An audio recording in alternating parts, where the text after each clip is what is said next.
I'd like to thank Maggie for those comments. There are clearly very exciting and very busy times at the FCA. We now move to our first panel of the day. Innovation and transformation are, I think we would all agree, vital to the success of the industry, as well as to local, regional and the national economy.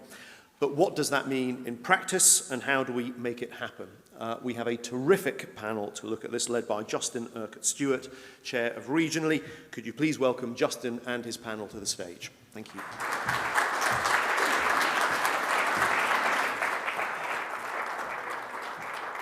Well, good morning, everybody. Nice to hear that actually the people talking about it, Adrian talking about definition of language, make sure we actually have the clear definitions of actually what we mean, because our industry is not very good at it. Particularly then when we have a definition of fluffy add-ons. I have to say I wasn't aware of that as a financial definition of anything in particular. As a lawyer, of course, I'm particularly revel in the ability to be able to have another language, because when, of course, we get caught out, we just revert to Latin. That way no one has an idea what we're on about. But it's vital in our industry, not just because it's financial services, it's inclusive of many other areas, and particularly because actually we're serving the public, our clients, and they need to be in a position where they understand what we're doing. That is our responsibility, not theirs. We also have to make sure that people are properly educated as well at the same time. So today, you've seen the list in front of you of all the various talks, and you've got also polling questions as well. Now, I'm just going to read this out to actually give you some idea of how we go through the polling questions. And I'm sure some of you are familiar with this in various talks we've had to do, either on, well, nearly all online. By the way, it is nice to actually see people actually in 3D for once, and not actually have to stare at your dreadful potted plants on your Zoom pictures most of the time. So we're going through all of this. To submit a question on this, those watching online just need to click on the Q&A tab beside the live stream. For those here with us in Bristol, there is a separate menu option in the conference platform to submit your questions. QR codes are available on the tables in front of you to access that. Also then, in order to answer the poll questions, please locate the polling tab by selecting the menu at the top left and then polling. Does that make sense? If that doesn't make sense, please put your hand up and we'll make sure someone will come along and help you, which probably, we all put our hands up and probably will be stuck for a while. See if you can work your way through it. We'll have a test and a poll in a second. In the meantime, see if you can try and work your way through. Right. Let me first of all, therefore, introduce your panel in a bit more detail. And also, particularly, the key subject we're supposed to be talking about. Driving innovation and transformation across the regions and across the nations.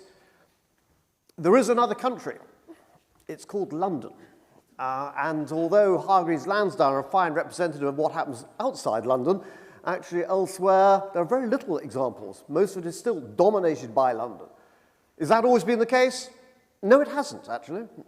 It has not been the case. It has actually varied. There was even one stage during the 1980s when more retail business actually went through the Glasgow Stock Exchange through the London Stock Exchange, rather perversely. And that wasn't because the system went down. That was actually because the way actually business was being transacted at that time. So it is really rather strange. So we need to look carefully about what we can do to broaden this out. So here's our panel for today. Krista Hill, Chief Executive Officer of Hargreaves Lansdown. Dr. Patricia Greer, Chief Executive of West of England Combined Authority and Local Enterprise Partnership. That's a wonderful title to have all of that. And then Stuart Harrison, co-founder of FinTech West, and also then Professor Jonathan Beaverstock, Professor of Investment Management, University of Bristol School of Management.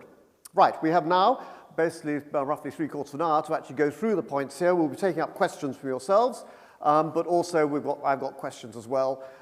Bear in mind, there's no such thing as a stupid question. You may well, I'm sure you won't get stupid answers, but just in case you do, we'll just make sure we challenge them anyway.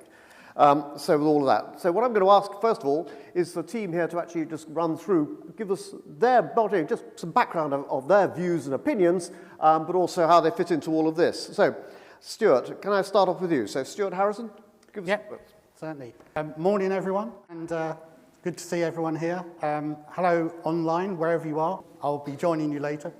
I'm Stuart Harrison. I'm co-founder of FinTech West, also co-director of FinTech West. We're the representative body for FinTech in the region being very much the whole southwest rather than just Bristol and Bath.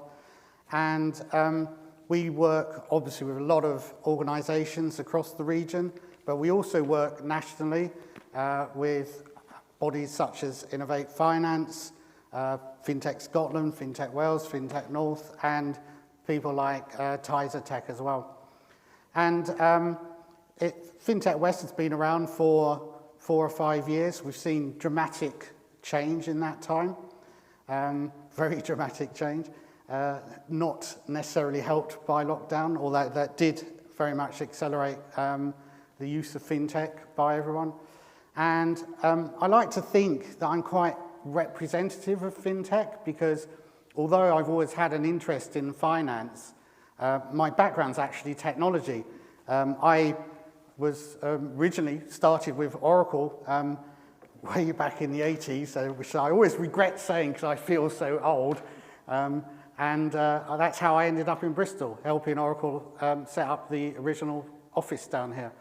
But I think that really represents a lot of the FinTech founders as well. In fact, the Whitecap FinTech ecosystem research that was released not so long ago showed that much of the FinTech evolution in this region came from the entrepreneurial nature of the founders who wanted to utilize technology to deliver businesses and solutions with a purpose rather than just making money. And that was a very important point. Since then, of course, FinTech has very much moved on. I think the key point I would make, and I'm sure many, if not all of you, realize this as well, is that there is no FinTech subgenre anymore. FinTech is very much financial services, and financial services is FinTech. And what I've witnessed in many organizations now is what, and I'm not going to name names, what I would have regarded as quite archaic dinosaur businesses have gone through some enormous digital transformation such that now you can't discriminate between them essentially being a FinTech and a FinTech that's been started from scratch, perhaps only a couple of years ago. And that's great to see. So for the future, what I see is an ever greater integration of technology, an ever greater bringing together of the ecosystem, not just financial services, but lots of technologies that are related to FinTech. And clearly, it's a sector that's going to keep growing and growing and growing, which is great to see. Okay, Stuart, thank you very much. I think it's going to be a key issue of this is trying to identify some of those companies that are doing sort of, well, in the same way you're getting with ESG greenwash, you're going to get a certain level of FinTech wash. Everyone's suddenly claiming to be doing FinTech when in fact they just own a spanner. But to challenge all that. Now, Professor Jonathan Beaverstock, may I ask you, please, to... Thank you, yes. Thank you very much for the invitation to be here today. So what's driving innovation and transformation? It's disruption, it's entrepreneurs, it's rocking the boat, it's doing something different.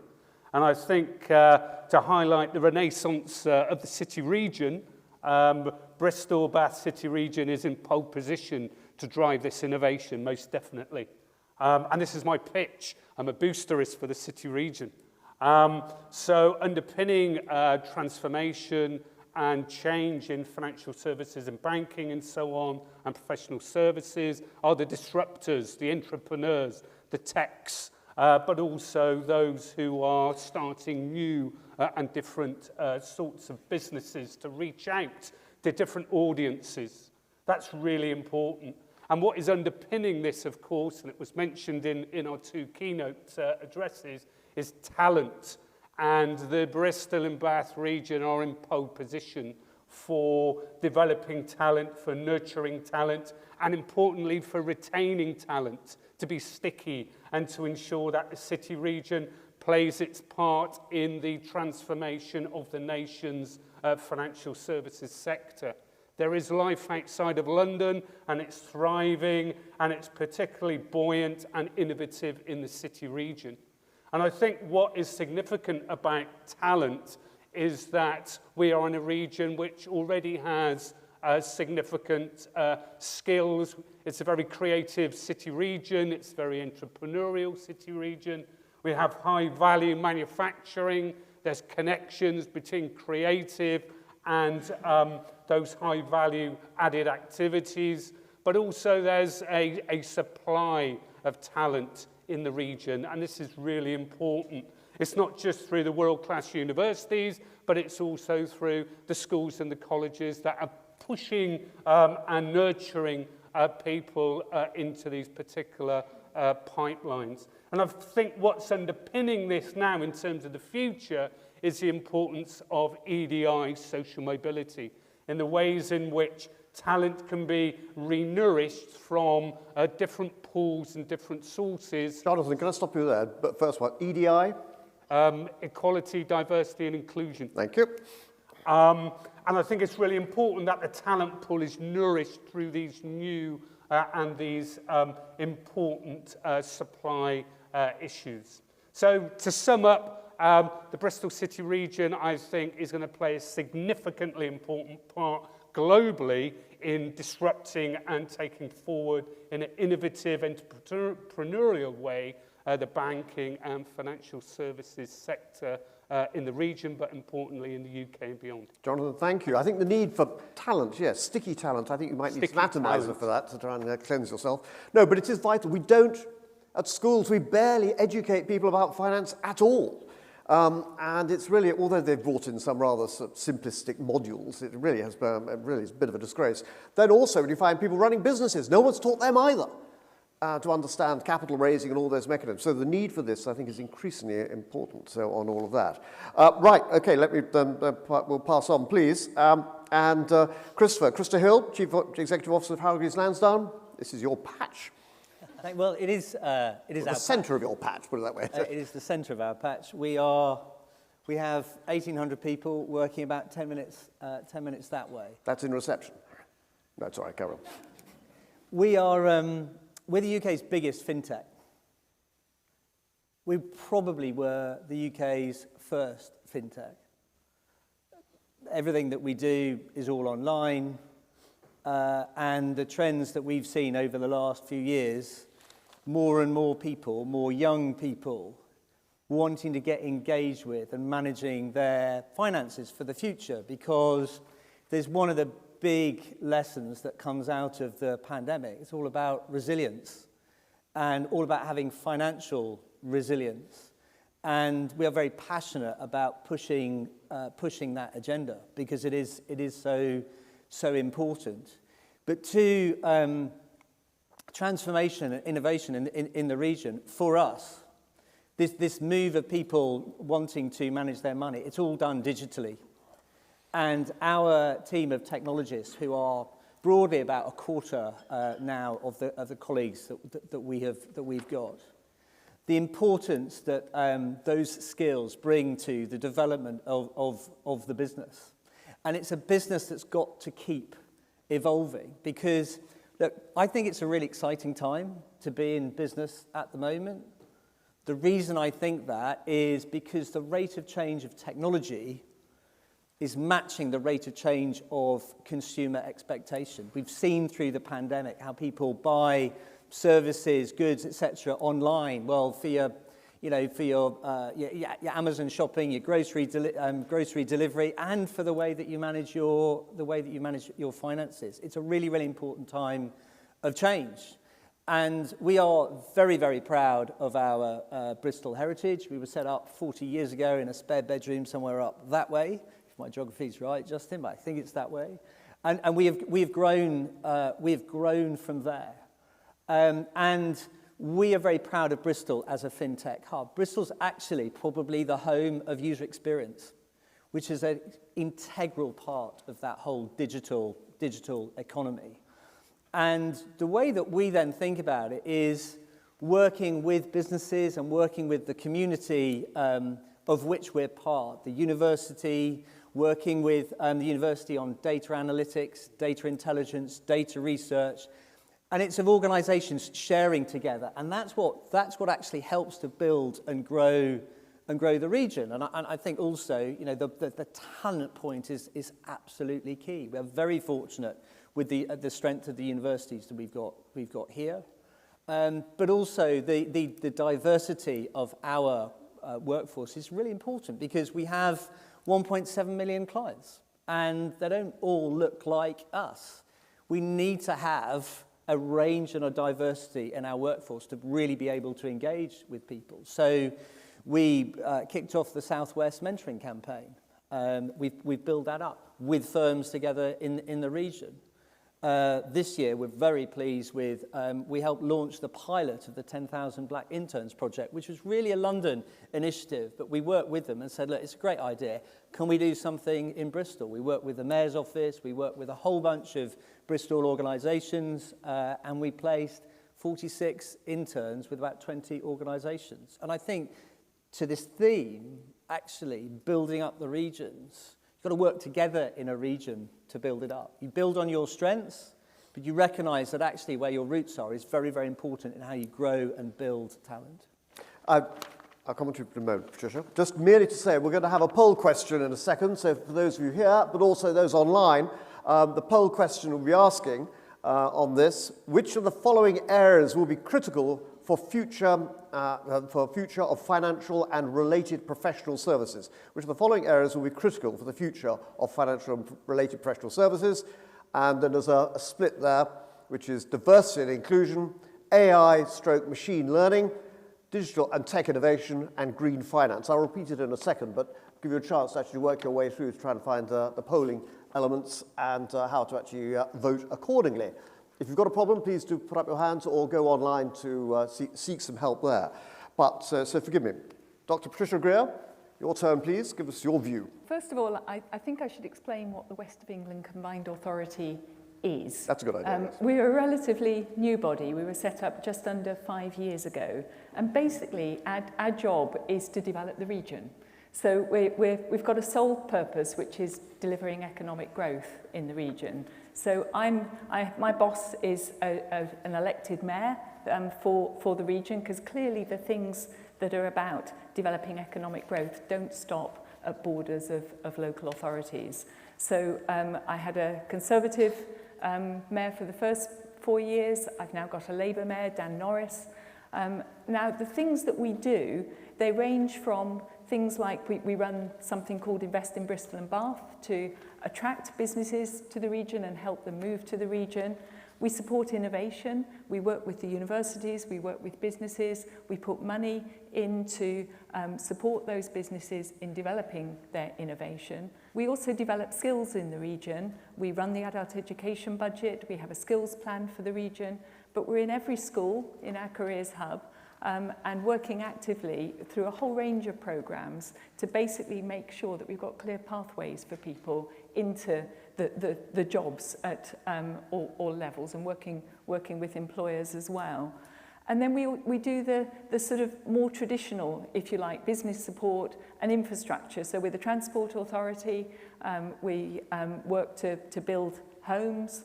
And we also are interested and working actively with our local authorities in other infrastructure, in particular broadband connectivity, and making sure that happens. So the exam questions are very relevant to what we do. In a nutshell, I think the exam question is, why has innovation worked and what's going to happen next? Well, in this region, first of all, it's a fabulous place and it's a really beautiful place, but that relates to the points that have been made by other people in the panel. We've got a lot of talent here. We've got 4 fantastic universities. We're one of the stickiest places. People stay. But we've also got a really interesting cluster that happens in this region of digital tech innovation coming together in a really healthy way. Maybe it's partly size, people know each other, but we genuinely get that cross-fertilization working across the different industries with creative people working with financial services, with legal firms, and so on. So I think that cluster's really important. So coming to what happens next, well, I think we've had a bit of a shock as a world, really, with COVID. But also, I think these trends were happening anyway. And it's, in effect, we've got, as Chris said, we've got a real opportunity here. We've got all the tools, and in particular in this region, to now address some of the challenges. So on levelling up, we've got some real challenges about making sure that we are pulling through people from all walks of society into the jobs. And I think everyone's got a responsibility and a role to play in that. And that includes also things like, you touched on it, the sort of making sure, for example, that you know, I've got kids who are 24 years old. They no longer, they've just started work. They weren't looking for jobs that were just jobs. They wanted things that you know, in effect came with strong values and the place in the community. So things like, for financial services, clearly has an important role in basically making sure people are financially literate in the country, and it's in their interest too. And also in, you know, the government's rolling out its numeracy programme. Clearly business has a role to play in some of that. So I think there's lots of opportunities there. And in innovation, I think the world, we've just had COP26. We've got climate. I think everybody's got a role to play in that in business. And clearly there's some really, in this region, fantastic opportunities there, because we've got all the skills to be leading not just the country but the world in this space, bringing together our universities and our businesses to think differently about things. So I think it's a really exciting time. I'm fascinated to actually see this with the climate change. As I come from Scotland, it was rather unfortunate there was no climate change because it rained the entire time. Not exactly the best example of all of that. Let's try and have a first vote, please. So if you can try and conquer your use of the technology. So if you can find it online, going through the question side there, if you hope you'll be able to find it. And if you're in the room here, please, if you've got any problems, put your hand up, someone can try and help. The question is, which of the following areas will be critical for future financial and related professional services? Diversity and inclusion, AI/machine learning, digital and tech innovation, or green finance. So I'll leave that with you for the moment. You carry on trying to work out how to do your voting, and no doubt someone will tell me that the answer is in due course. We'll find out with that one. Right, let's go back with some of the questions, and please do ask questions. I'll be coming to the floor, and so please put your hands up and ask you. If it's online, then please go through the question tab there, and we'll pick them up there as well. So first of all, I think what is worthwhile, Stuart, talking about the FinTech and how FinTech has developed. We've had all these wonderful hubs around the country, so-called developing. Isn't Bristol known as the Gorge in terms of its development? Silicon Gorge, is that the right title for it? That term has been used. Okay, right. Well, it's better than Silicon Beach, which was Brighton, it turned out, for a while there.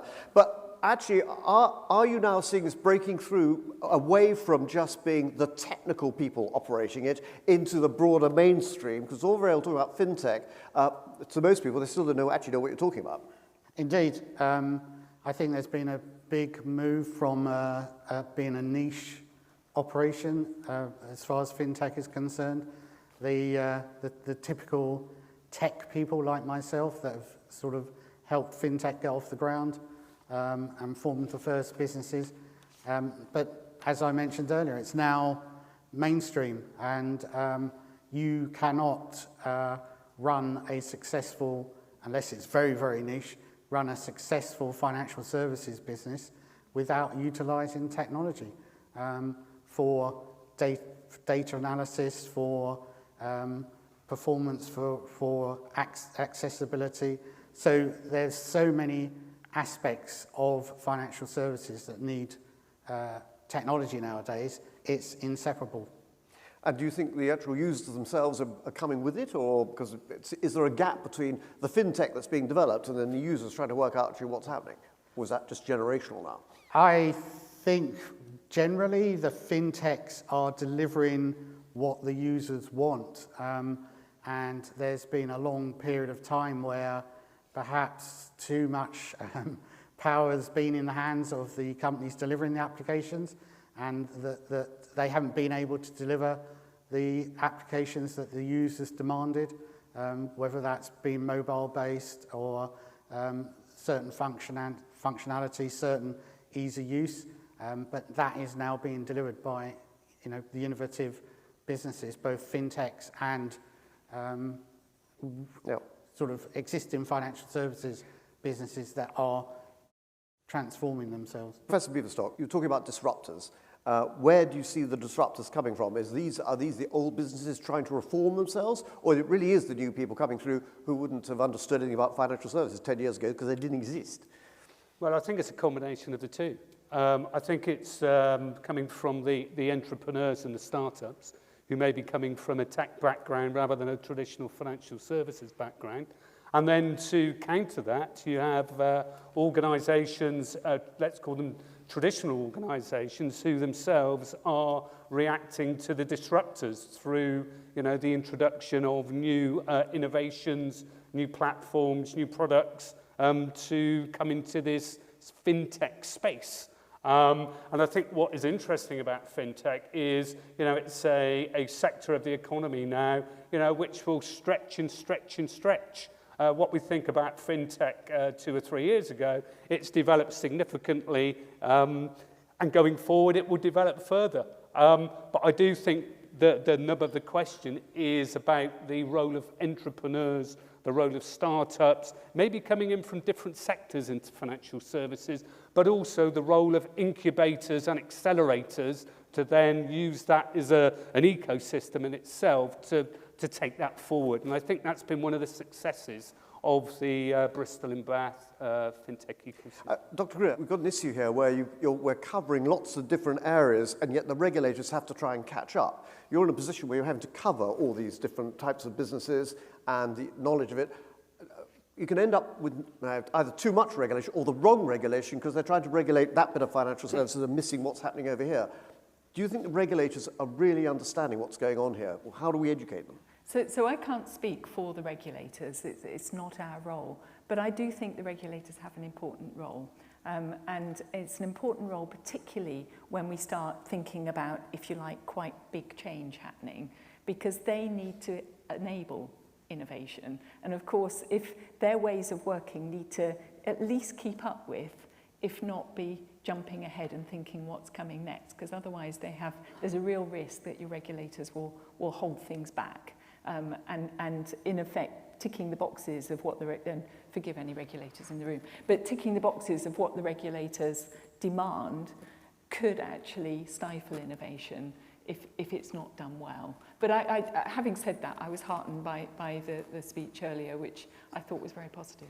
No, I mean, certainly, Christopher, when you see this, I mean, running a financial services business has been very difficult over the past few years because the way it's changed from just being, is it financial advice, into a broader area of knowledge and education. I know Hargreaves and Lansdown have been very good at actually broadening out the level of knowledge and understanding, but we're now dealing with a whole raft of people who are still very new to financial services. The government's pushing responsibilities back to them. What can the industry do to actually make sure that people not only understand what's going on, but can take advantage of these technical changes?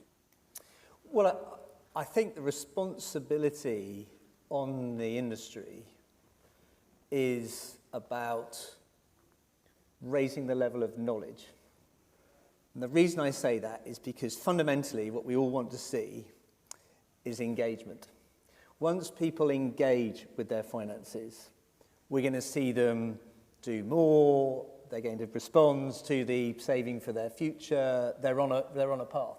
But you've got to get them on that path. And the reason I come back to knowledge is what can now be done through digital means is spreading information, insight, awareness, which starts to build that knowledge, which creates the confidence. And then alongside that, you have to use the digital elements to then make it easy for people then to go and act. And once you do that, people are confident, they understand they need to do something, they do it, they become engaged. And, we can see the data, it is self-perpetuating once you get people on that path. So I think to come back to your question, what the industry needs to do, the industry needs to focus on people. It has to focus on understanding people, what their motivations are, what their needs are, as opposed to a very product-led approach, which financial services has definitely done in the past. But one of the problems is that people get, for many people, they leave university and the first knowledge they got of financial services is £30,000 worth of debt.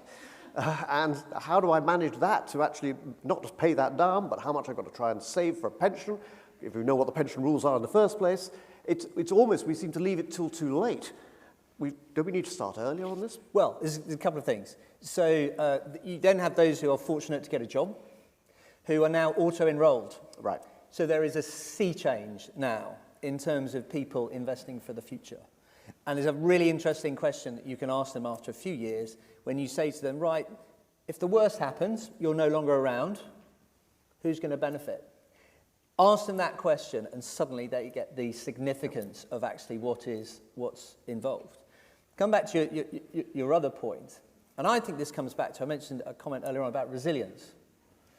And we think that's one of the big lessons that's come through. And we talk about now, we call it 5 to Thrive. We think that there are 5 really key things that everybody should be thinking about. We're trying to raise awareness of that. There's a barometer that we're launching in January that we want to drive some of the debate about actually regionally as well. What does this resilience look like? But it's about managing your debt, having a rainy day fund, protecting your family, make sure you got the protection. All of those things before you even get to your pension and before you get on to other savings things. Basically, it's the conversation that you'd have with a financial advisor when you sat down with them, but not everybody's got access to that. So why not make people more aware of it? Yeah. Question we've got coming through, one for you, Chris, here. What are the opportunities for FinTech where it intersects with green and sustainable finance? Chris, do you want to have a go? Do you want to have a go at that one? Me? Yes. Oh, sorry. I was listening. I wasn't asleep. Shall I repeat the question? Yeah, I think green finance is something that I wouldn't necessarily say is important for finance. It's important for humanity, isn't it? It's something that really is the end-to-end core that needs supporting at all levels in order to drive finance through to businesses, enterprises, startups, all kinds of technologies to help solve the climate crisis. Well, it's a nice intention. How much of this just ends up just being greenwash and everyone coming up with nice words? There isn't an oil company in this country now which calls itself now an energy management company, which will be carbon neutral by a date by which you've hopefully forgotten the name of the company. Yeah, that's the danger, isn't it? Greenwashing.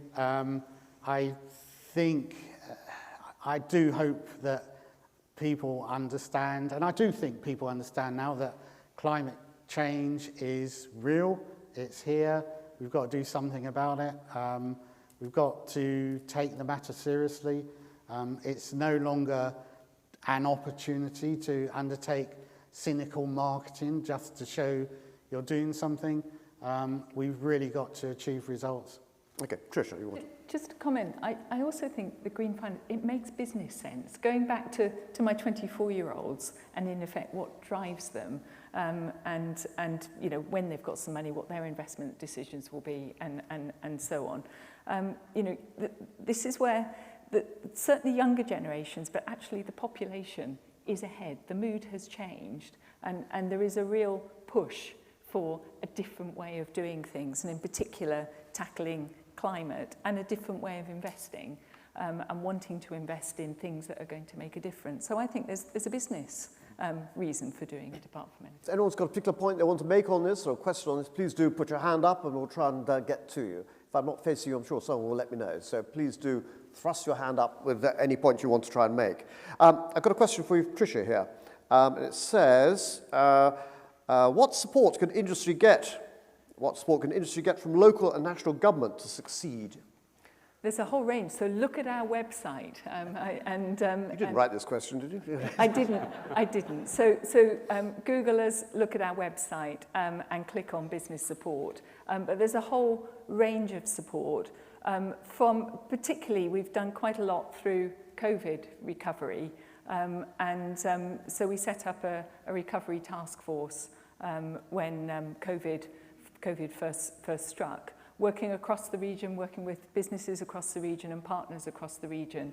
And we used that task force partly to understand what was going on and then lobby central government about some of the financial support that was available both immediately but longer term, but also using our own money locally to look at what the priorities were for investing, which sectors we needed to be most supporting, and which people in those sectors we needed to be most supporting. And there's a whole range of funds, which I won't go into the detail of all of them. I do have to give a credit to one of my panel members as well in this too. And in that work, it was very much, as is everything in our region, it was collaborative, working with our businesses across the region. And the businesses too gave not only their time but their insight. And so, for example, Hargreaves Lansdown gave us 6 members of staff free of charge for a year to work with us on the COVID recovery, which was invaluable. So thank you very much. Good. Have we had an answer on the question yet? Come through? Do we have for that? Have you come through on here? Right. So, which of the following areas will be critical future of the finance? Diversity and inclusion, 20%. AI and machine learning, not helped by one of the questions which said A1, which I think is probably a road. 3, digital and tech innovation, 45%, and green finance, 25.5%. So there you are. It certainly looks, Chris, as though you're going to be cut out there with your technical innovation on that sort of thing. So in terms of those figures here, surely AI and machine learning is going to be absolutely crucial. Professor Beaverstock, I mean, it's the whole way in which we're doing business now going to changing radically with this. I would agree. I think the disruption of AI and machine learning, not only in banking financial services, but also in legal tech, insurance tech, is going to be, again, going forward 5-10 years, it may be the complete future for these sorts of activities. But also, I think what's important is it comes back to Patricia's point about values. Of course, I'm in the business of educating students in sort of they pop out into the labour market, into graduate opportunities. At the university at the moment, we're investing in new degree programs around data science, data analytics, which many ways interplay with these important future factors. But also what is underpinning the tech is the strong values of our students. So when they actually start to think about where they're going to go into the labour market, they may be interested in data science and analytics, in digital technology, but they have very strong consciences about their values and what sorts of organisations they want to work for.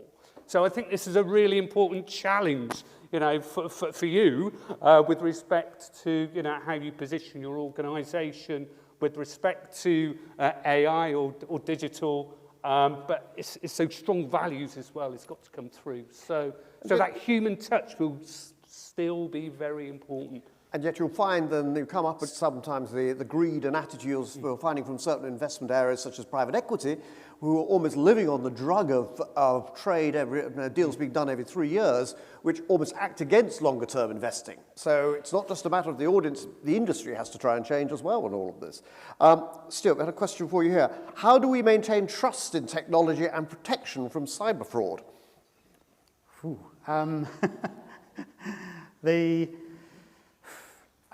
The regulator is a very important factor in that, and I would certainly echo some of Patricia's comments about regulation.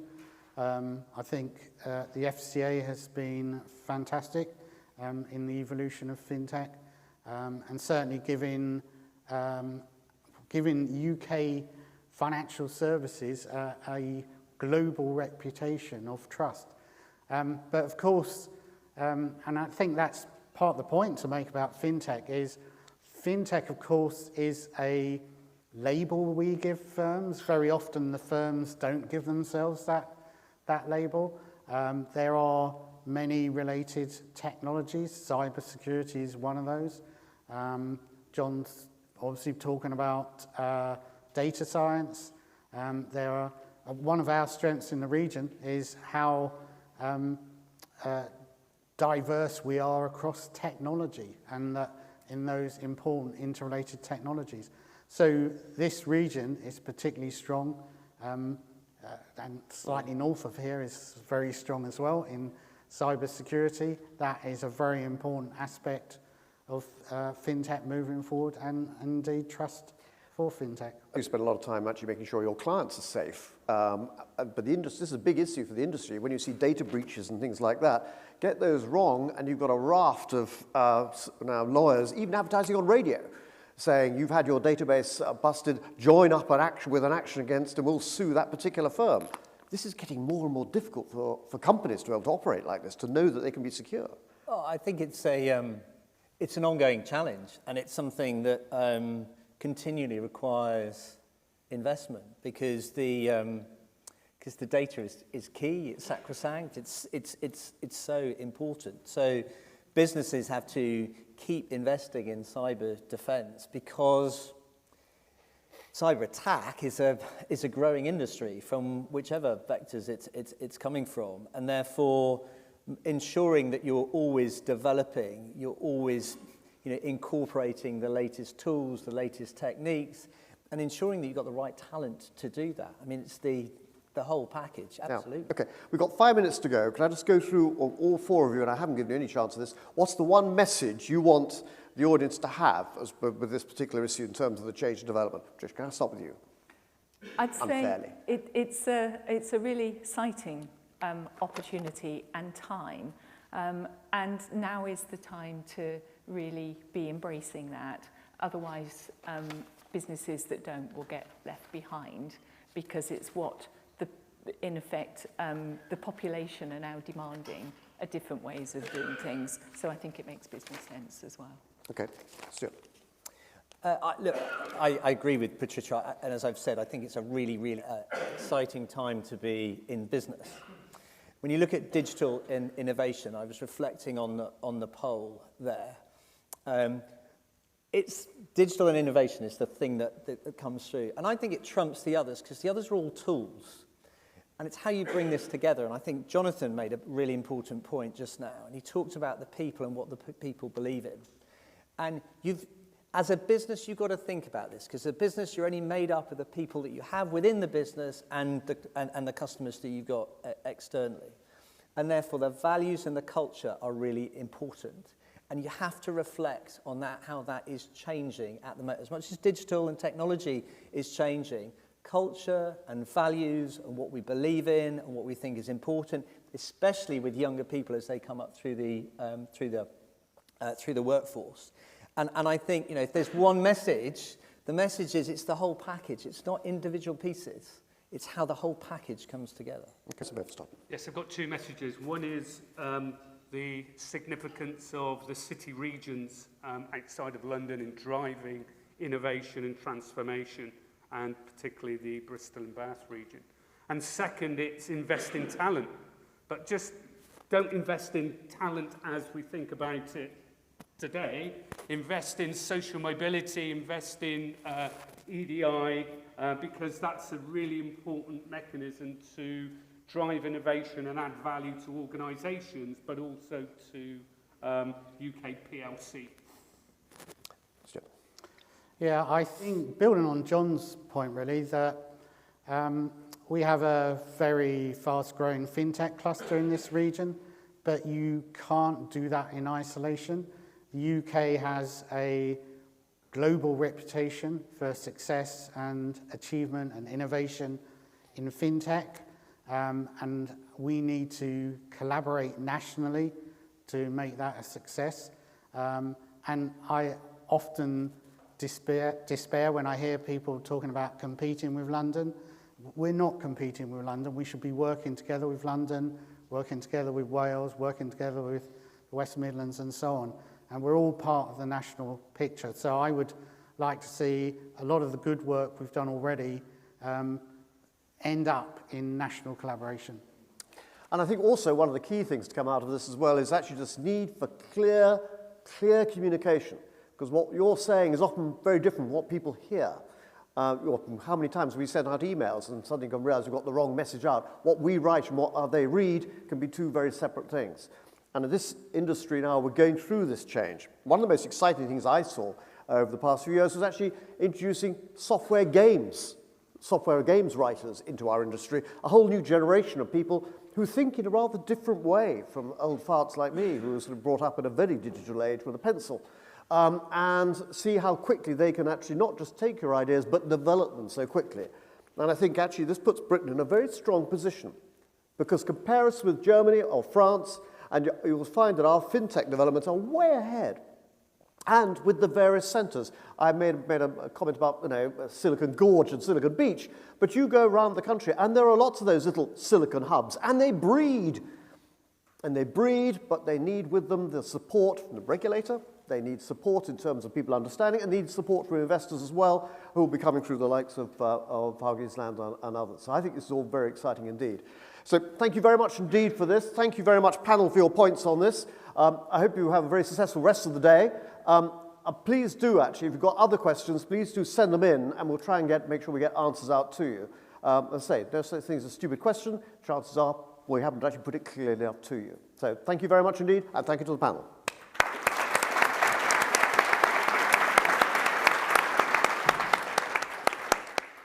I'd just like to echo my thanks, Justin, Jonathan, Patricia, Stewart and Chris. Thank you very much for what's been a fascinating discussion. There's now time for our break, our first break of the day. So there will be refreshments served in the Empire Suite where you were previously. After the break, we will be hearing from Carol McNaughton-Nichols of Britain Thinks about the trust and reputation in which the industry is held, in conversation with our Managing Director of Public Affairs Policy and Research, Emma Reynolds.